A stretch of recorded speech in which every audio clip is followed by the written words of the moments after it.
Ayan.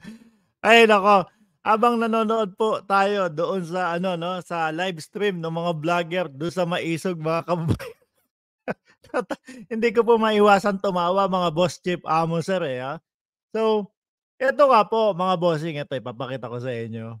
Mukhang nabudol pa yata itong mga organizer ng Maisog mga kababayan. So, kanina po 'no, ngayon lang actually mga 5 minuto ang makaraan nanonood ako doon sa mga vloggers, mga bossing na nandoon sa Maisog. Ang aga pa, sabi siguro madaming views 'to, magpuntahan tayo dito, eh, yung mga nakikita kong views nung mga vlogger na nandun 257, 260. Sabi ko, kung 200 lang yung mga nanonood diyan, paano pa kaya kung sino pa pupunta diyan? May pumunta pa kaya talaga? So ngayon, mga kababayan, 'di ganito eksena. Ganito ang eksena mga bossing, 'no? Nandoon sila sa bakanteng lote sa may parking lot. Bakit parking lot na lang 'yan, eh, dati 'di ba ano, stadium o yung mga parang mga football field o yung mga quadrangle yung mga nirerentahan, ngayon parking lot na lang. Pero pero mukhang nabudol pa yata po mga kababayan ano. So ganito nga ang eksena, mga bossing, nasa loob sila nung parking lot 'no, biglang may nagsabi, "Uy ganito, hinaharangan na yung daan papunta dito sa maisog-maisog natin, dito sa mautog-mautog natin, hinaharangan na." Eh, di mga kababayan, yung mga vlogger punta dun, sugudan sila mga bossing. May mga nakilala akong mga vlogger na nandun, ano po, suguran sila, "Punta." Sabi ko, "Uy naku, mukhang ano makikipagbangayan na sila dun, kasi hinaharangan, eh." So, inaabangan ko kung ano yung makikita ko mga kababayan. Meron nga po daw harang talaga dun, hinaharangan para hindi makapunta yung mga pupunta dun sa Maisog. Puntahan sila dun 'no, galit na galit mga kababayan, galit na galit, eh, talagang ginigipit tayo 'no. Ginigipit talaga tayo ng gobyerno ni Marcos Senior, ni Marcos Junior, ganun pa yung mga naririnig ko, eh. 'No, talagang kapagka narinig niyo yung mga sinasabi nila sa vlog nila, habang papunta po doon sa sinasabing may harang, mga kababayan, humarang daw po yung mga tricycle, habang papunta sila dun galit na galit, eh, may naabutan silang pulis. Sabay mga naging mabait. Tinanong nila, sabi, "Boss, ano ba 'tong harang na 'to?" Kasi may bangkuhan mga bossing, eh, may upuan na nasa gitna. So, talagang nakaharang. Nung tinanong nila mga kababayan, ganito kasi yan para maiwasan yung buhos nung, mga sasakyan na papasok diyan sa pupuntahan ninyo para maiwasan yung traffic. 'Di ba po mga kababayan, minsan may mga ganitong ano, eh, may mga ganitong pangyayari po sa kalsada mga bossing, eh, 'no?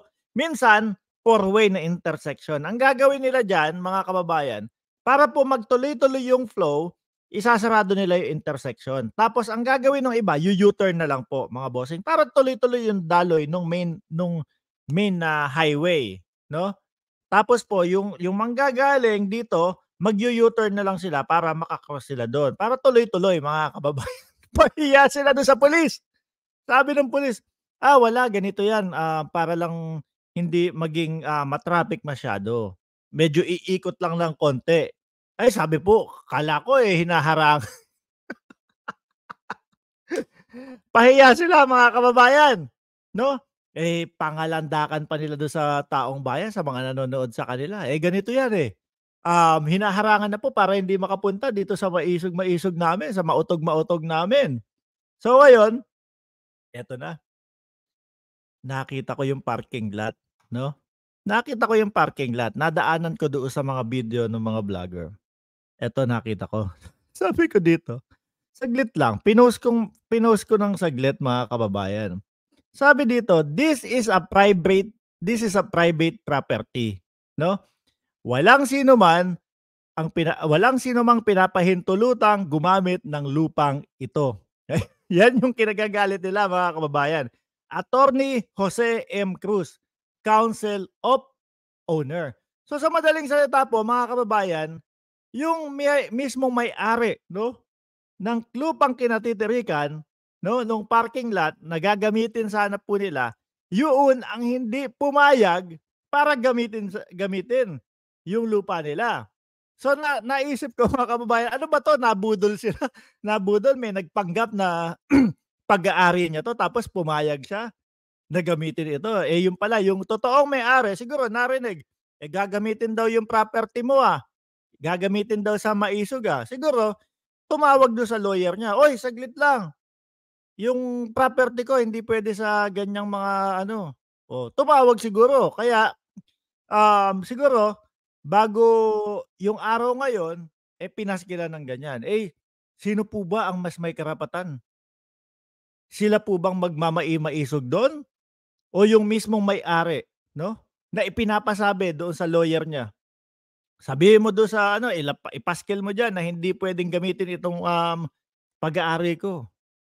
Oh, sino po ang may karapatan, mga kababayan?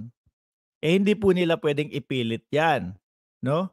Hindi po siguro yung kausap nila nung nauna, "Oh, ako may-ari nito, ako may-ari nito." Tapos gano'n pala, eh, hindi naman pala siya, eh, ayan 'no, yung lawyer po mismo nung may-ari ang nagpaskil niyang tarpaulin na 'yan, na hindi ito ipinapagamit, walang sino mang pinapahintulutan gumamit ng lupang ito. So ngayon, mga kababayan, kung may ganyan, ano na po kaya? Saan po ngayon, sabi dun sa comment section, "Aba, kung ganyan, eh, ginigipit kayo, ayaw ipagamit." Saglit lang, kung ayaw ipagamit ng may-ari yan, ginigipit kayo nung may-ari, eh, siya yung may karapatan na magdesisyon kung gagamitin niyo yan o hindi, 'no? O kayo yung namumpuwersa dun sa may-ari para ipagamit sa inyo yan, ganyan ang mangyayari diyan, 'no? So ngayon, nagbasa-basa pa ako dun sa comment section, aba, inuudyukan sila ng mga tao. Pumunta na kayo ng EDSA, oh, pumunta na kayo ng EDSA, dun niyo ituloy yung, maisog. Sabi sabi nung isa nag-comment, "Baka sagasaan pa kayo sa EDSA, eh, ilan lang kayo, pupunta kayo sa EDSA."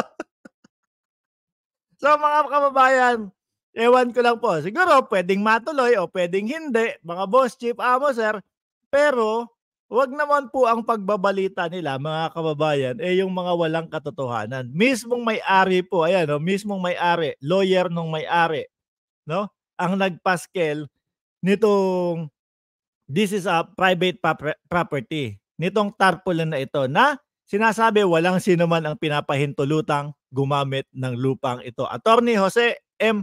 Cruz.